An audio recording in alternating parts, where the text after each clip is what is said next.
Hey everybody, welcome back to our channel. In this guide, I'll walk you through the steps on how to download apps on Philips Smart TV. In order to download apps on Philips Smart TV, you'll typically need to navigate to the apps section on your TV's home screen. You need to use your remote and you have to actually navigate there. And then you need to use a search function to find the desired app and follow the installation. After which you need to use the search bar to type in the name of the app you want to install. You could also browse through app category if you're looking for a specific type of app. Once you've found the application, select it using the remote control. Choose the install to or get option prompt, which may include login into a Google account if using a Google Play Store.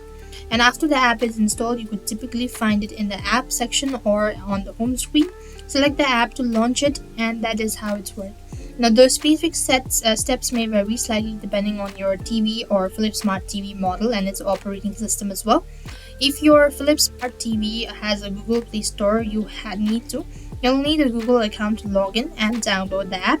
And some Philips TV come with a pre-installed streaming app like Netflix, which can be accessed through the app section on the ensure your TV software is up to date for optimal performance and app quality. So I hope the video was helpful. Make sure to like, share, and subscribe to our channel. Thank you for watching. See you in the next video.